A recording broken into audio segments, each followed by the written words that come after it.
Sir, thank you very much for joining the program. First of all, your reaction to the government deciding to ban rallies just as your supporters were taking to the streets. Well, just to give you the background, the Supreme Court asked the President of Pakistan to fix an election date. That date is fixed for the 30th of April, which means 50 days left.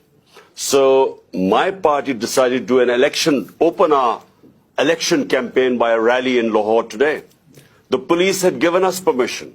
They had approved the route of the rally. And suddenly this morning, the permission was taken away, but not just taken away.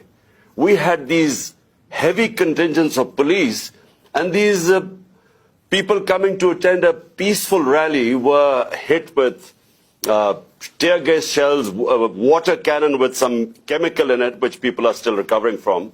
And then police just charging these protesters, breaking their cars, and so many people got injured. But one, Bilal, this guy was killed in police custody. How do you interpret what you're describing as this government back and forth on the rules about holding a rally? Well, the issue is that the government, all the 12 parties sitting in government and their backers, they're petrified of elections.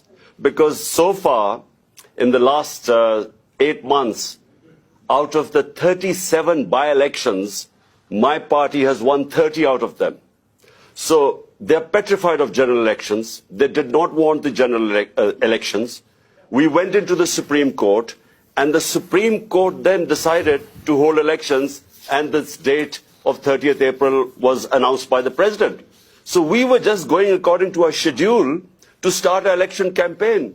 But it is clear that the government does not want election. The parties sitting in the government, they want to get out of the election. So my worry is that the idea was to create a law and order situation today, and we really restrained our workers. We called off the rally because we were scared that there would be people killed, and that would be used as a pretext to get out of the elections. Some might answer that while the government is perhaps afraid of the upcoming elections, you're also afraid of complying with judicial rules. The police did show up at your house in Lahore only a few days ago to arrest you, to compel you to show up in court, and you evaded arrest. Well, let me tell you something. So far, there are 76 cases against me. I'm charged for terrorism, charged for blasphemy, charged for sedition in these 77 cases. And these cases have been made in the last few months. So I've been going from one courtroom to the other. What happened was when I was shot, this assassination attempt on me, for 4 months, my leg wasn't, I had 3 bullets in my leg, so I couldn't go out of my house.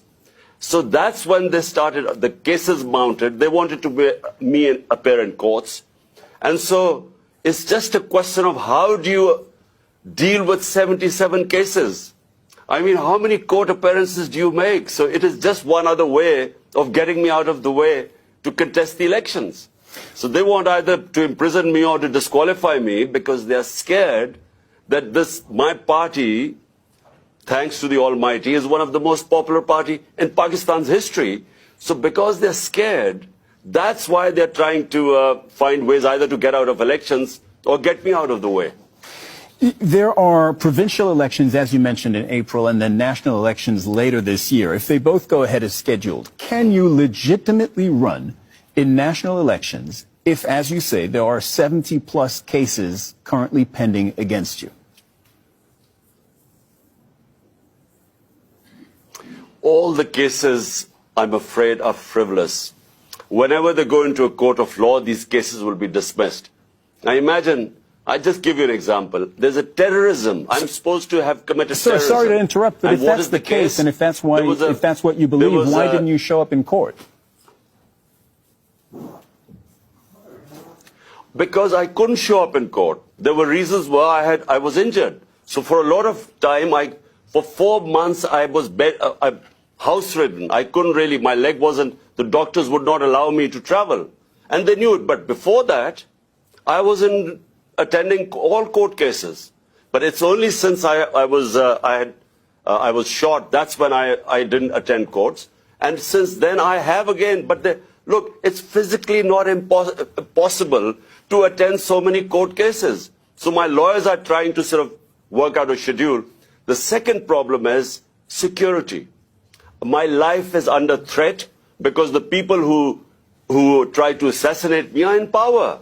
And so we've asked from the courts, we want protection.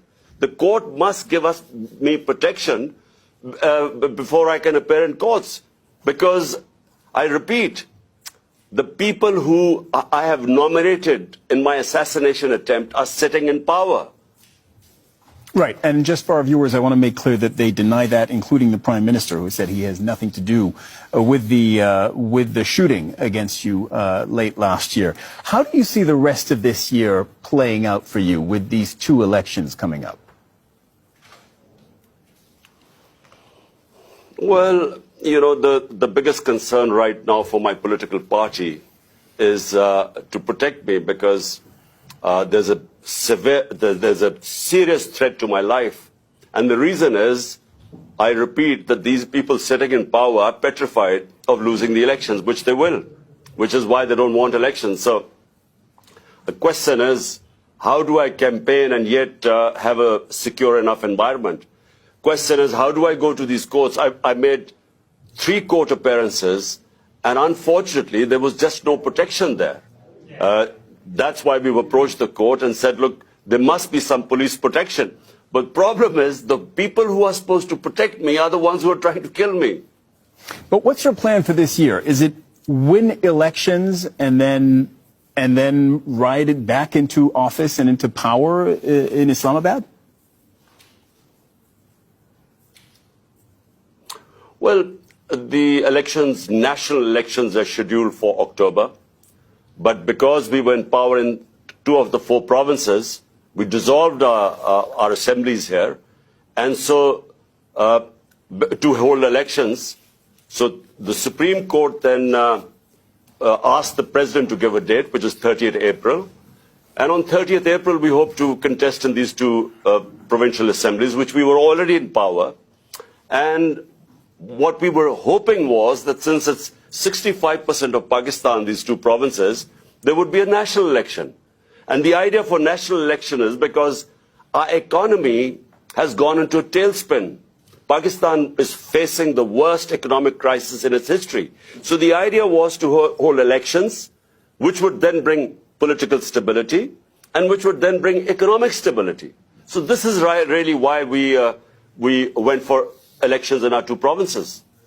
Imran Khan, former Prime Minister of Pakistan, thank you very much for coming on the program today.